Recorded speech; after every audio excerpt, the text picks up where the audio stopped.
Perkenalkan, saya Siti Rubia Welewar dengan NIM 2301060076.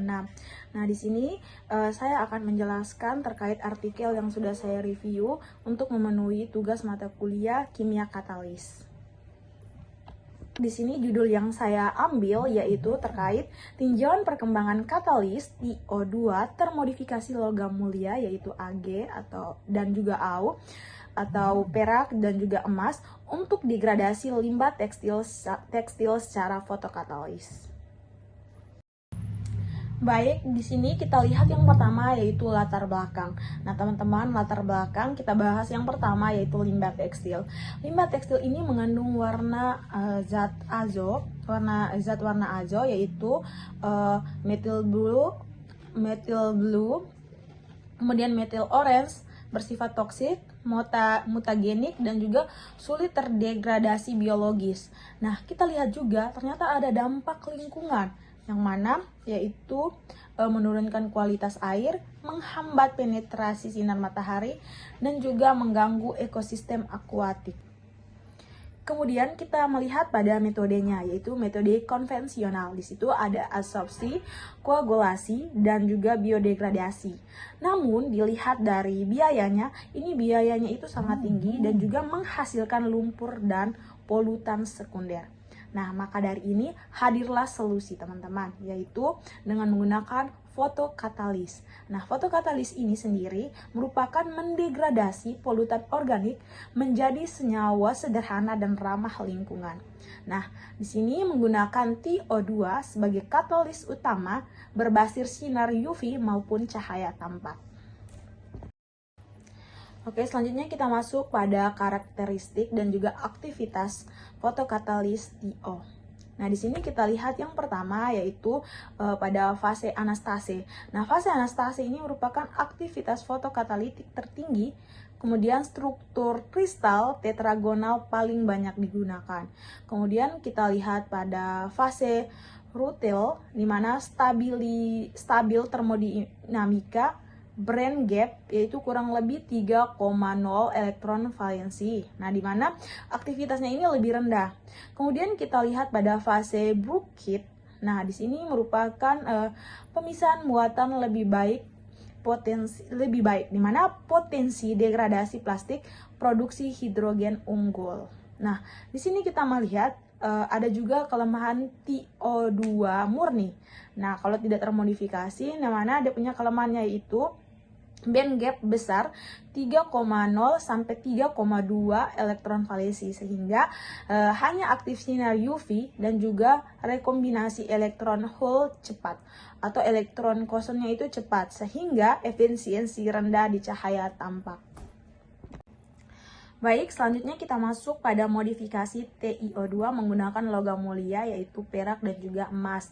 Nah, yang pertama kita bahas terlebih dahulu perak. Nah, perak ini pencampuran orbital Ag 4D dan juga Ti 3D. Nah, kemudian absorpsi cahaya tampak 400 hingga 1000 nanometer.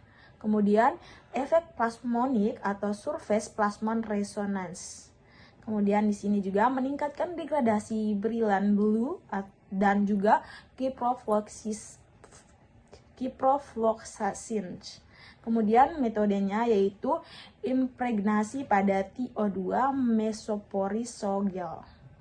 Nah, kemudian kita lihat pada emas atau gold, di mana pusat penangkap elektron atau elektron trap.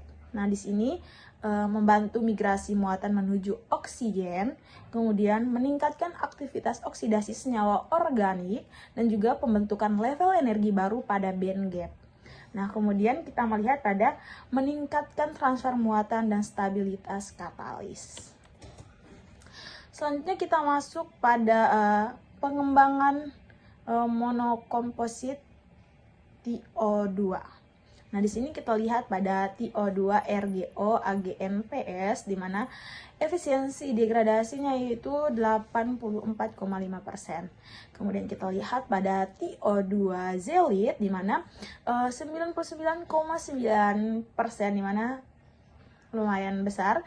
Di sini efisiensi degradasinya yaitu nilai senilai ini. Kemudian kita lihat pada TiO2 karbon atau grafit. Nah, di sini efisiensi degradasinya yaitu 79,06%. Nah, selanjutnya kita masuk pada bagian rekayasa struktur TiO2 terbaru. Nah, di sini teman-teman kita perhatikan yang pertama yaitu ada TiO2 nanotube, yaitu di mana ini merupakan rekayasa posisi doping, kobalt katalis dan juga heterojunction pada dinding nanotube.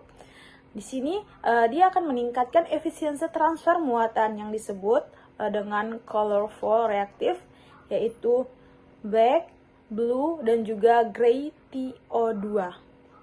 Nah, kemudian kita lihat yang kedua yaitu ada hydrogenated TiO2 atau gray TiO2. Nah, di sini kita lihat bahwa aktivitas fotokatalitik tinggi tanpa logam. Nah, ini tanpa logam mulia tambahan yang dimana pembentukan Ti3+ dan juga defect center selama hidrogenasi. Nah, teman-teman, ini akan meningkatkan produksi H2 dan juga transfer muatan. Nah, selanjutnya kita lihat yang ketiga yaitu ada bucket TiO2. Nah, ini merupakan aktivitas lebih tinggi vs anatase and rutil pemisahan muatan lebih baik dan trap energi moderat. Nah, ini artinya potensi degradasi plastik tambah produksi hidrogen.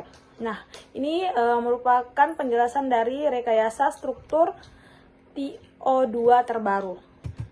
Nah, kemudian kita masuk pada bagian yang selanjutnya yaitu analisis kritis dan juga research gap. Nah, teman-teman, di sini ada keunggulannya juga, namun ini juga ada tantangannya juga. Nah, di sini kita lihat yang pertama yaitu keunggulan. Nah, keunggulannya itu yaitu Ag dan juga Au. Di sini dia akan meningkatkan aktivitas fotokatalitik secara signifikan. Kemudian, keunggulan yang kedua yaitu respon cahaya tampak diperluas via SPR. Kemudian yang ketiga, di mana rekombinasi elektron dan juga hidrogennya akan berkurang, sehingga lebih banyak radikal OH. Nah, selanjutnya, keunggulan yang keempat yaitu kombinasi graphene atau zeolit atau karbon meningkatkan efisiensi.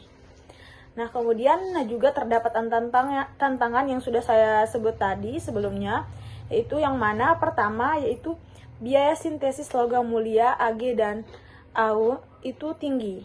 Lalu risiko aglomerasi nanopartikel logam. Kemudian yang selanjutnya tantangannya itu stabilitas katalis untuk penggunaan jangka panjang masih rendah. Dan yang terakhir sebagian besar ujinya masih skala laboratorium. Nah, teman-teman, dalam artikel ini juga terdapat research gap atau peluang penelitian lanjutan. Yang pertama, yaitu katalis TiO2 Ag atau Au dengan biaya sintesis lebih rendah. Kemudian yang kedua, yaitu optimasi fotokatalitik menggunakan cahaya matahari langsung. Kemudian yang ketiga, yaitu fotokatalis stabil untuk penggunaan berulang. Kemudian yang keempat, yaitu studi degradasi limbah tekstil nyata atau komposisi kompleks.